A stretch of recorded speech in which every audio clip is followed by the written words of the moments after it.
stations are tuned in too. You're listening to Business Talk Radio, where we take business to the next level. Today's show is sponsored by Dr. Jacalyn. Take charge of your life personally, financially, and professionally. Visit drjacalyn.com to book an appointment today. Hello and welcome to Rapping with Dr. Jacalyn, live here on Business Talk Radio, as we live stream also on Facebook Live and YouTube Live. We have a very special edition of our program today as we welcome back Heather Dean. Heather Dean is the author of Searching for Heather Dean, My Extraordinary Career as a Celebrity Interviewer and Why I Left It. Heather is going to join us today and talk to us about the Jewish calendar and the holiest of all holidays, which is Yom Kippur. Let us bring Heather on. Heather, good morning. Hi, good morning. Good afternoon. Where I am, yes. Yes. It's nice to see you again, and thank you for taking the time to talk about this special subject that's around this time of year with the Jewish holidays. And so before we begin about Yom Kippur, I wanted to just ask you to briefly share with us your transformation when you left the States in New York and then you moved to Jerusalem so that you could really focus on your religion and keeping a kosher home. Would you just share some information with us about that? Right. So very briefly, there was certainly a time in my life where Yom Kippur was not important. None of the Jewish holidays were important except for the fun ones. So both my parents are Jewish and come all the generations back to Mount Sinai, completely knowledge of that we are Jewish. But again, the family I was raised in, we were not especially religious at all. It was fun to celebrate Hanukkah and Passover, but Yom Kippur, that's the day where everybody starved. It's called fasting for our sins. What is up with that? So that is definitely when you're not connected to your Judaism and understand even a little bit of the power of Yom Kippur and the power that is infused within each of the Jewish holidays. It is hard to get worked up and psyched up about any of it.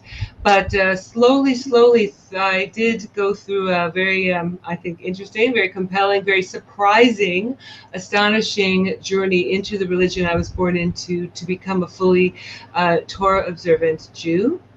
And it has now come to mean so much to me that I found that for myself, I really was meant to live in the Holy Land. So here I am in Israel, and I moved to Israel almost 2 decades ago to live the dream. So for me, I can honestly say I have so much fulfillment and happiness and gratitude for my journey, and especially now that I was raised in the fantastic, great country of America, and that I get to be an American who is also Israeli here in Israel.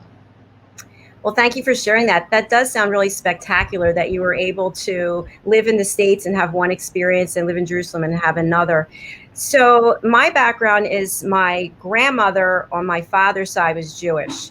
But I wasn't raised Jewish, and I've always been very interested in the significance of the Jewish holidays.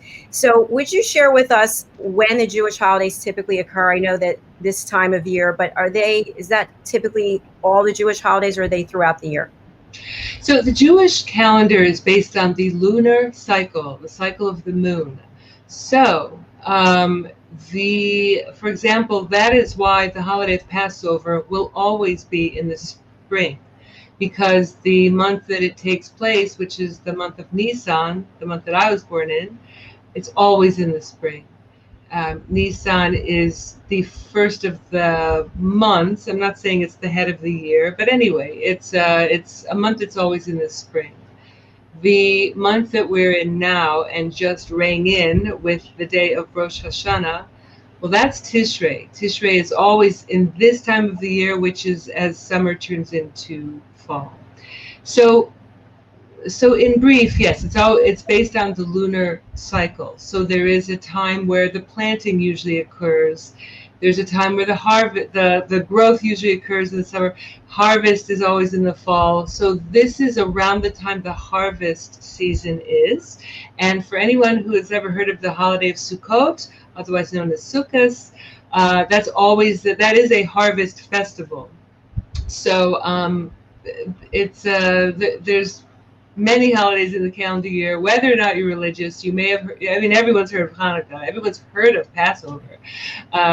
So each one has a great amount of meaning and could be deserving of its own 12-hour show.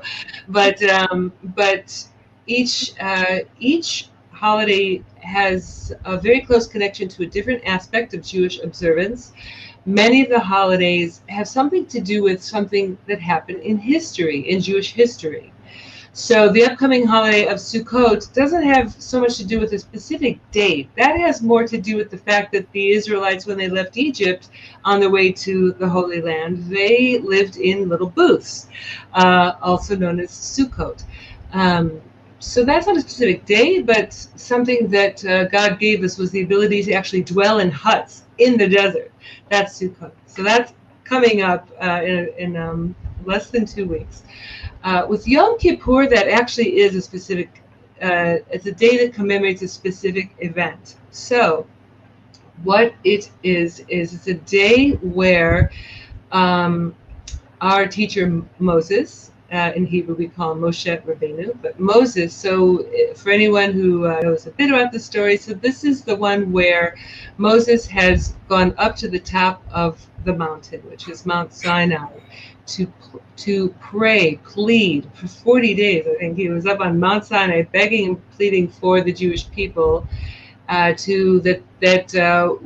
way that they transgressed the Creator, that they should be forgiven. And meanwhile, while he was up on the mountain, the Jews were also atoning for the things that they had transgressed for. It would take a Jewish Bible study class to understand completely what that's all about. But Yom Kippur was the pinnacle, the day that the Jews were indeed atoned for what they did wrong.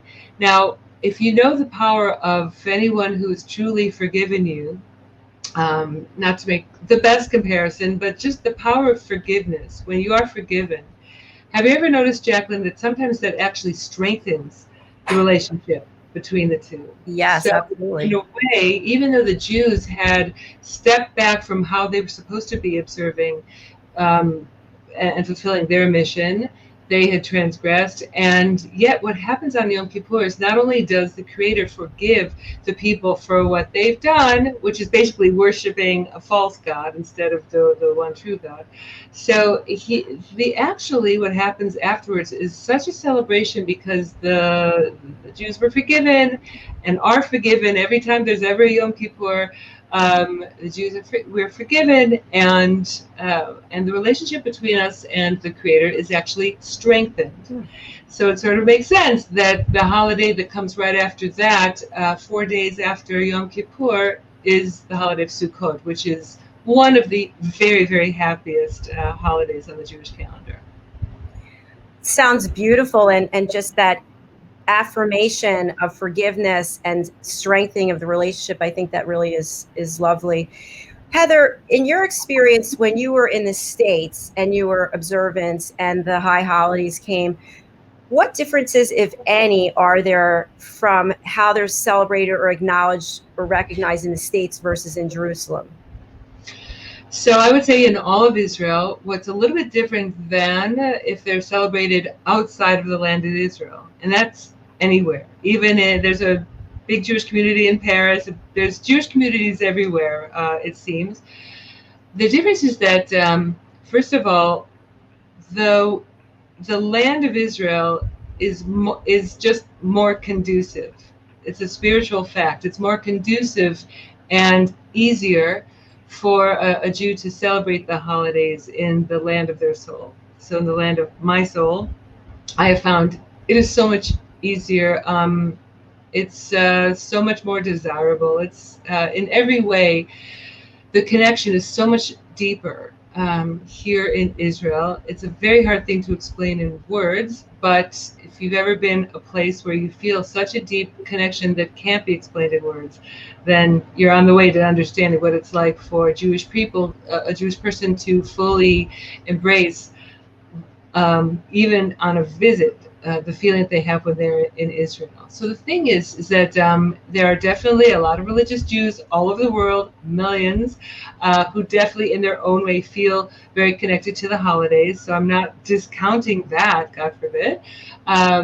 There may not be, and I'm only saying this because scholars of the Talmud have studied this and know this, is that it's just less easy. A Jew has to try harder to connect. It can be done, but try harder to reach, to get a certain spiritual attainment and fulfillment outside of the land of Israel.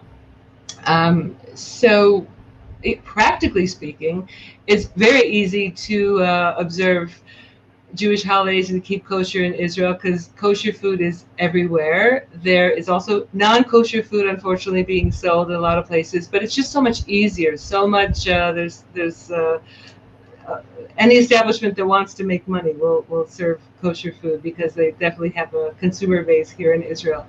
Now, the other thing is that even for non-religious, completely unaffiliated Jewish people who live in Israel, because it's always up to a person's choice, always, if they're going to be Torah observant or not. It is still in the air. So even advertisements in the media, you always know when the holiday of Shavuot is coming up because a lot of dairy products are consumed on that holiday. So just every kind of cheese company, milk company, they have lots of sales and recipes come out, are flying all over the place. So it's just like, in America, a lot of Jews are like, Shavuot, what is that? But it's a serious, serious holiday, one of the major ones. So in Israel, you know when that's coming up. You know when it's Shabbat, because it's just in the air. Everyone's in a rush to get their things done before Shabbat, to buy flowers for Shabbat at the end of every week. It's just one of those things that it's already part of the culture. Even if a person is not religious, it's still part of the culture. That you don't see so much in the United States. You might see, you might see in your local supermarket that there's a section of food that's specifically for the holiday of Passover. And growing up, I was wondering, what is that? What does kosher for Passover mean? How is it like? Is it a different kind of kosher than, I didn't even care actually, but there is a certain kind of kosher for Passover, kosher for the rest of the year. It's one of those things that if you want to talk about that, that's again a different discussion. But I'm just saying culturally and spiritually, there definitely are differences. It sounds like to me that this time of year, if you live in Israel and if you are an observant Jew, that it's exciting, that it's like a great time of year that you look forward to and you have this connection with other people. Is that correct? Yeah. So the thing also that about this time of year is there's definitely the connection. Everyone around Rosh Hashanah time wishes one another a happy New Year. With Yom Kippur, maybe I'll explain later why it's not only one of the holiest days of the year, but it's one of the happiest. But as far as other people concerned, so this is that time of year that's between Rosh Hashanah and Yom Kippur. And there's a lot of work to be done, a lot of soul searching, literally, that people do at this time of year, that Jews do at this time of year, and not only searching within themselves and thinking about how they can improve in different areas, maybe coming up with a plan how to improve in this or that area. It's also a very important time where if we look back on the year and think of how we may have done something wrong to this person or those people, or to any number of situations, it's a time to make amends. Anyone who knows about the 12 steps, there's a step about making amends. So it's not as though that's anything that comes from outer space. This is a real thing where we make amends because we do want to start the new year right. We want the gift of a good year, but not only for the benefit of hopefully having a good year and being forgiven, but just because it's good for us. So I can give you an example. If a person maybe said something that was really not nice. Maybe a person stepped on a bus and they saw a neighbor and started criticizing that neighbor openly with other people hearing them. So that causes a lot of embarrassment. That's a very hard thing to just take that back, because now not only have you said something not nice and wrong and embarrassed them in front of other people, how are you going to go around and tell all these other people, oh, I really shouldn't have said that to my friend Betty. Oh no, that's a very, very, it's a really hard one to correct. But you can go during this week or any time of year really, but this is a very auspicious time to go to your friend Betty and say, listen, I got to tell you something that's hard for me to say. But I remember that time that I stepped on the bus, there you were, and I unfairly yelled at you. And I know it caused you a lot of embarrassment. And I really, really am so sorry for what I did. It was wrong. And then Betty should forgive you, hopefully will. You just need, but it's your job to make that apology to how you may have wronged somebody. There's so many different kinds of amends that we can make, whether it's between us and someone else. Sometimes we have to correct things that don't involve other people, but we have to correct them within ourselves. So this is that time where maybe people do resolve to go on that diet, or to not drink before 5 o'clock, or at all, or whatever it is. Like, this is the time where we really try to, even if we aren't perfect, to at least come up with a plan.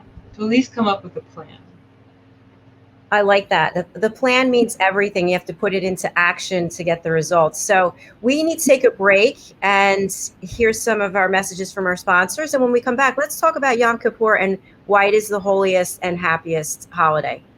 So stay tuned. We'll be right back with Heather Dean here on Rapping with Dr. Jacalyn. Hey everybody, my name is Ralph Graves Jr. I'm the host of the Ralph Graves Jr. Show, and I want to invite you to pick up my book, Unstoppable. I wrote a book called Unstoppable. It's 7 universal laws that will transform how you pursue and achieve success. The one thing that my 20 years of law enforcement has taught me is that no matter who you are, we are all governed by universal laws, like gravity.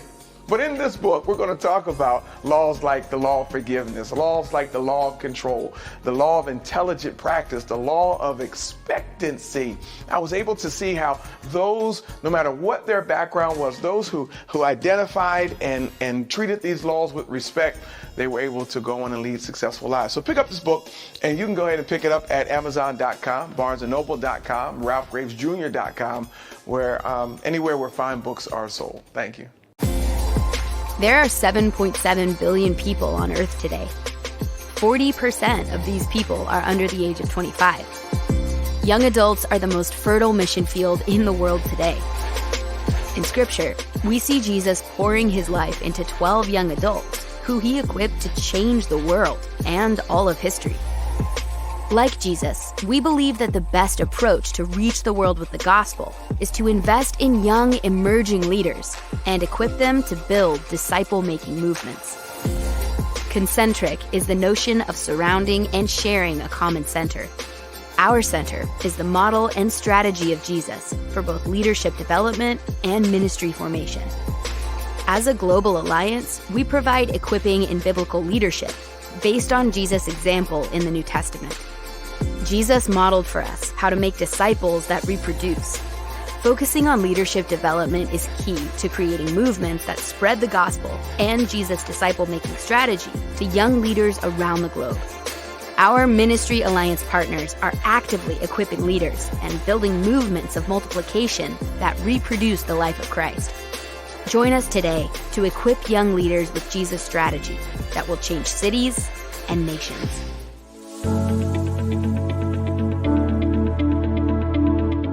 The session that we had with BCAT was really entertaining and enlightening. We were able to put together some very specific steps that we as individuals can take, and it was really fun to all come together and see sort of where we're going as a team and how we can all get there together. We had a tremendous experience with the BCAP partners. One of the challenges that we have as an organization is to make sure that we have the right people in the right chairs doing the right thing. To do that well, you have to have synergy. You can try to dream up ways to make sure that your group does that, or you can rely on experts. We would recommend BCAP partners to anybody who's looking to take their organization to the next level.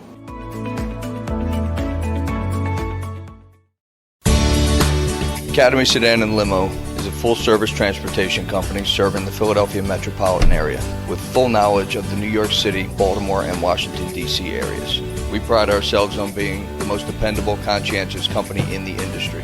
Our always on-time service and dependable pricing make us the company to call for any event or occasion. Our vehicles can accommodate any size party for any occasion.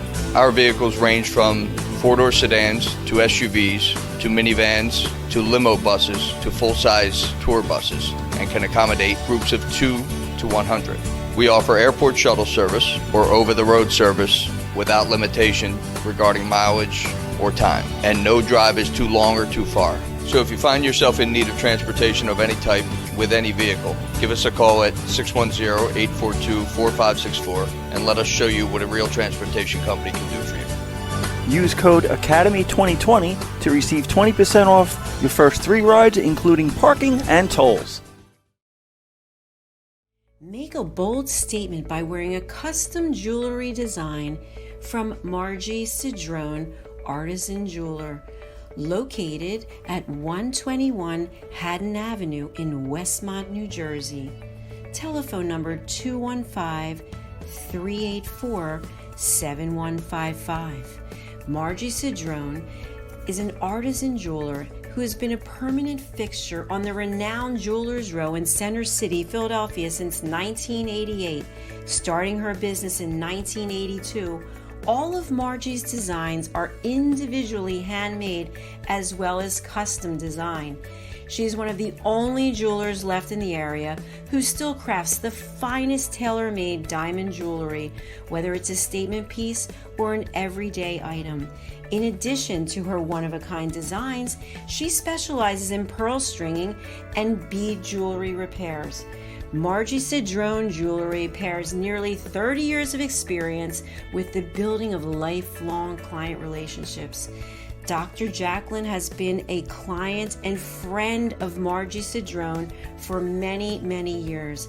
Each week during my show, Rapping with Dr. Jacalyn, live on Business Talk Radio, I will be featuring one of the beautiful pieces of jewelry that Margie custom made for me.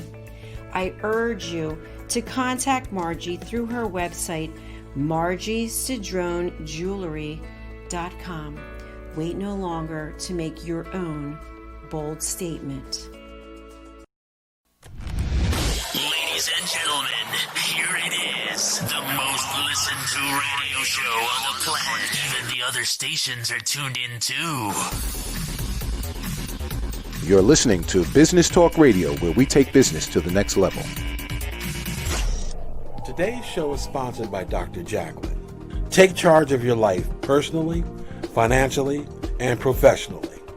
Visit drjacalyn.com to book an appointment today. Welcome back to our program, Rapping with Dr. Jacalyn, live here on Business Talk Radio and also live streaming on Facebook and YouTube. We have Heather Dean joining us again. It's always a pleasure to see you, and especially during this special time of year of the high holidays. And so we were going to focus on Yom Kippur and the significance and why it's the happiest and holiest holiday of the year. Right. So what is so happy about Yom Kippur? Well, how many times in life do we wish we had a reset button, a life reset button, or even just a situational reset button? So a loose term to think of what Yom Kippur is that it's God's reset button. So if we consider how each one of us is a creation from the Creator, So if you think about it deeply, here we are in whatever year we're in, and think about whatever year we were born in. So none of this is coincidence. You're born in exactly the year you're supposed to be born in, and experience everything that has come your way so far. And at this very moment, this is exactly what is supposed to be going on for you in this very moment. In fact, your whole life, there is a mission. Maybe you have many missions in life, many things you need to accomplish, things you need to do, people you need to meet and connect with. The Creator has many things in store for each one of us, and hopefully we have a good, long life. The goal is that every day should be good and every day should be purposeful, because we are here for a purpose. So this is one of the reasons why we need a reset button with the Creator. And once a year is great. This is how He designed it as well. So to have that reset button where we take a day, Jews everywhere in the world, and it's true, we are fasting all day. No eating, no drinking. There are certain things we just don't indulge in for the day, not for punishment, but because there's other things we're supposed to be focusing on that aren't about eating and drinking and other creature comforts that we take into consideration. It's a day where we actually focus on ourselves, our deeds, the kind of year we've had, and what we're going to do to rectify and make a great year for ourselves with the help of the Creator. That sounds incredible, to have a life reset button, or a situational reset button. That is a true gift. Yes, and it could mean that the day after Yom Kippur, you might still be in that relationship, or the relationship may still be like that, or your employment, or God forbid, unemployment situation, whatever. Now, the situations may not, there may not be, there probably won't be a magic wand that resets the situation, but it's resetting how you view it. And in a way, you may see that turn of events will go in your favor because of how you've connected to what's going on in your life. It almost sounds like you are given this incredible opportunity to look at your life, look at your relationship with the Creator, look at your relationship with other people, and then act upon a plan. But you have to carry it out yourself. Yes, and of course, we do have to do what we are capable of doing. We're not capable of everything, but what we are capable of, and we have to ask for help from the boss. We have to ask for help because we aren't expected to carry out everything. I mean, we do need help for certain situations, certain opportunities to present themselves. And Heather, what is it like in Israel or Jerusalem in terms of COVID and worship? Because here in the States, every state in the United States, or every state's different here. So what about over there? Okay, so what has happened in Israel is the government did decide the week before Rosh Hashanah. When was that on the regular calendar? It was about a week ago. The decision was not a week ago, but what was decided that starting with Rosh Hashanah, which was actually on Friday of last week, Friday afternoon at some point, was called the Seger, which in English is the lockdowns. So we're back into lockdown mode, which we had been freed up from that for a long time. Like stores and shops and restaurants were opening up. Restaurants in some limited capacity, but things were starting to get back to normal. But then the cases of COVID, and the government was really not happy with what kind of numbers were being presenting themselves. Not everybody was in favor of locking the country back down, which also means closing synagogues. In fact, it was on the political realm, it was such an incendiary decision that the minister of the Department of Health, resigned, and he'd been there for a very long time. He's a religious Jew, and he said, this is, so to speak, this is not good, that even synagogues can't have services, even, so to a limited degree, just some worshipers. That was, so it's controversial, but a lot of government actions are controversial. But the thing is that there's a very special prayer book that you can get in any language. I use it in English. I mean, I do know several of the prayers in Hebrew, but with Yom Kippur, there's many that I just need to go to the English side of my Hebrew English prayer book. So there's a prayer book for Yom Kippur called the Yom Kippur Machzor. And a lot of us will be just using our Yom Kippur Machzor, our Yom Kippur prayer book from home instead of in the synagogue. And so it's just looking at prayer in a different way, but it sounds like it's still an incredible day, and you get a perspective to do something different in terms of not going to the synagogue, but prayer at home. Right. You nailed it. So, Heather, I'd love for you to talk to us about your podcast, because I think that ties in really, and give our viewers and listeners some information about how they can actually tune in to listen to you. Okay.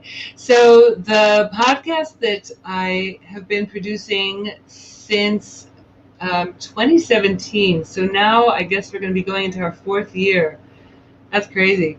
We're going in. We've already gone into our 4th year. I have to send the next edition to my editor-in-chief now that I think about it. Congratulations.